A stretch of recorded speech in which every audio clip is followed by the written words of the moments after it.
Lord, హల్లెలూయా. ఈ దిన వాక్యము యోమ్ దెబిరి 3వ తారీఖు 3వ నెల 2026వ సంవత్సరం.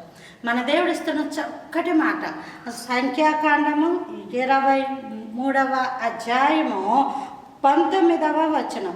దేవుడు అబద్ధమాడుటకు ఆయన మానవుడు కాదు, పశ్చాత్తాప పడుటకు ఆయన నరపుత్రుడు కాడు.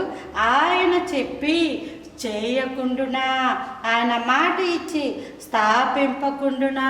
హల్లెలూయా. మన దేవుడు చెప్పి చేయకుండా ఉండే దేవుడు కాదు. మన దేవుడు మాట ఇచ్చి స్థాపించకుండా ఉండే దేవుడు కాదు.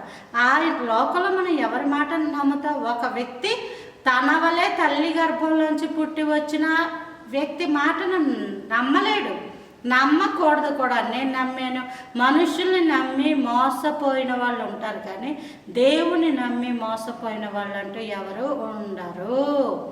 మనుషుల్ని నమ్మి మోసపోయిన వాళ్ళు ఉన్నారు, ధనాన్ని నమ్మి మోసపోయిన వాళ్ళు ఉన్నారు, ఆరోగ్యాన్ని నమ్మి మోసపోయిన వాళ్ళు ఉన్నారు, హోదాని నమ్మి మోసపోయిన వాళ్ళు ఉన్నారు, చదువుని నమ్ముకొని మోసపోయిన వాళ్ళు ఉన్నారు, ఉద్యోగాలను నమ్ముకొని మోసపోయిన వాళ్ళు ఉన్నారు. కానీ దేవుని నమ్మి మోసపోయిన వాళ్ళు ఎవరూ లేరు. ఎందుకంటే దేవుడు అబద్ధమాడడు. నీవు దేవుడవు కనుక నీ మాట సత్యము అని బైబిల్ గ్రంథంలో రాయబడి ఉంది. మన దేవుడు నిజమైన దేవుడు, మన దేవుడు అబద్ధమాడని దేవుడు.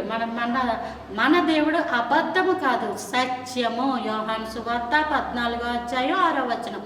యేసు నేనే మార్గము, సత్యము, జీవము.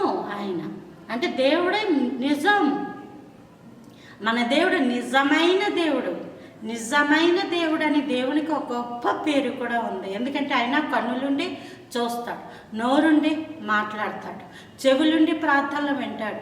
ఆయన హస్తములు కొరచ కాలేదు, తాకుతాయి ఆయన హస్తములు. దేవుని కృప. దేవుడు మిమ్ములను మీ కుటుంబాలను దీవించును కాక. ఆమేన్.